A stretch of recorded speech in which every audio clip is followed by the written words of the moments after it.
Hi everyone, welcome back to the Toffee Blues, your source for all things Everton, and this is your match preview for Everton's fixture against Tottenham Hotspur on Saturday. So we'll get straight into it. As far as team news goes, Sean Dyche mentioned today that Mykolenko is back in the thinking for the game.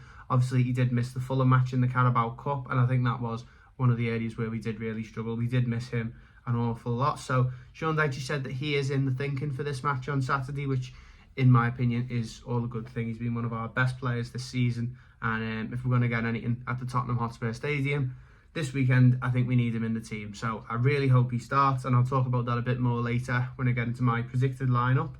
As far as Seamus Coleman, Ashley Young and Decore go, they're not fit. Decore, that's an it's an upsetting one because he's obviously, I think, our most important player. Sean Dyche said he's still not fit. He's not going to be ready for this game, but he is training well. And he mentioned that he has a good healer. They were the words that he did use. So hopefully we will see him before the new year at some point, maybe against Manchester City. So as far as this fixture goes, Everton away against Tottenham. Last 5, we won 1, drawn 1 and lost 3. Of course, we did win that one in COVID in front of no supporters when Dominic Calvert-Lewin scored the header. But as far as the losses go, of course, that big 5-0 one, that's the one that is going to haunt us going into this one, and we're going to have to play a lot better than we did in that one because Tottenham are a good team this season under Ange Postecoglou. They are 5th in the table, 1 win off 4th place, so that's enough ammunition for them. Not as though they needed it anyway. They will be going for Champions League qualification this season, I think, and they can break into that top 4 now, ahead of Manchester City actually if they do get a win against us. But of course, things like games in hand and still a long way to go. But Tottenham will be out for this one. They do need to win it, and it's a big one for them. As far as players go, there's only one Tottenham player that we're going to be talking about on this channel, and that is obviously Richarlison, fit and available for Saturday's match. 4 goals and 3 assists this season. He's doing a little bit better than he did last season. Of course, last season was a bit of a tough one at Tottenham for him, but he seems to have found his feet a little bit more this season under Ange. So he's going to be one we'll obviously have to look out for. We know perfectly well what he's capable of. And we'll have to try and nullify that because we know he can score from all different sorts of positions. He has got pace, and for me he's my one to watch, but I'll mention someone else a little bit later as well. As far as we're going in the league, doing great. Of course, we're going to have to get over that tough fixture in midweek against Burnley, and playing 90 minutes and then a penalty shootout will have taken it out of some of the players. We will have to let that disappointment stay in the past now because we're playing really well in the league. Of course, 2-0 against Burnley last time out.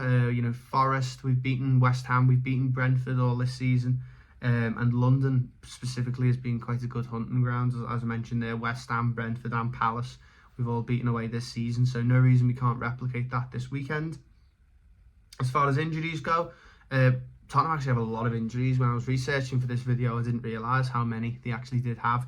So we've got Perisic, Sessegnon, Mickey van der Ven, James Maddison, Giovanni Lo Celso, Giovanni Lo Celso? He is Rodrigo Bentancur, that's his name, Solomon, and the big one for me, which I didn't know about, is Yves Bissouma, who got sent off against Nottingham Forest, so he's not going to be available for this match. And I think, personally, he would have been the one that we would have had to watch out for. When I have watched Tottenham this season, granted it hasn't been too many times, but when I have watched them, he seems to be that little engine that makes their midfield tick. So for me, glad that he's not playing. But as far as it goes, the likes of Bentancur as well, solid midfielder. Mickey van der Ven has had a good season. He was having a good season until he picked up that injury at centre-back for Tottenham. But of course, they have got some quality players there to come in. The likes of Romero playing there. Eric Dyer is still a solid player nowadays. James Maddison, he was playing really well at the start of the season, but these are all on Tottenham's injury list. So I think for us, we have to take advantage of that. We have to, we have 2 big injuries, which is Mykolenko and Decore. But hopefully, if Mykolenko's back, we can make good on Tottenham's. I'm not going to say thin squad, but thinner than it would have been at the start of the season. That's definitely a benefit for us. So the player matchup that I want to talk about in this one, I've actually picked out Heung-min Son and Nathan Patterson. So Heung-min Son is Tottenham's record goal scorer this season, leading goal scorer actually, sorry.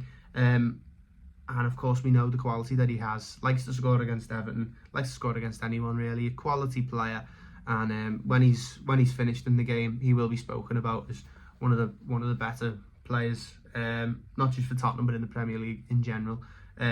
Great player. We know the damage that he can cause, but he's up against, I think it'll be Nathan Patterson, of course. Seamus is out, and of course Ashley Young is out as well. So I'm expecting Nathan Patterson to play the whole 90 minutes this weekend. And to be honest, I don't think it'll be as much of a mismatch as maybe Tottenham supporters might think it might be.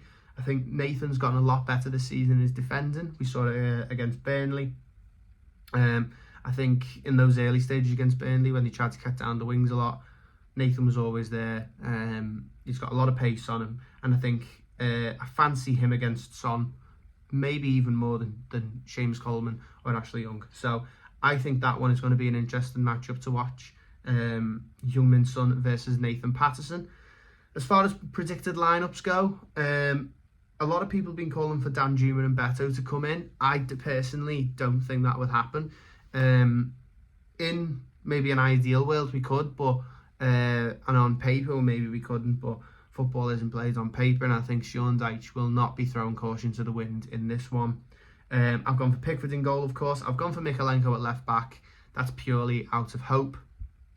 I hope he's really fit, because I'd like to see Jared Branthwaite moved back into that left centre-back role.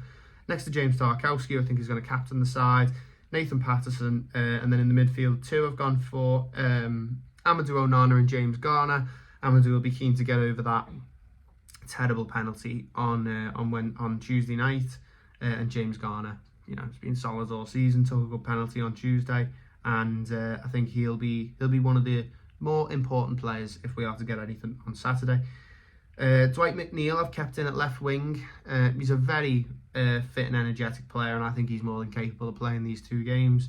Of course, with Doucouré out, I've gone for Jack Harrison in the middle.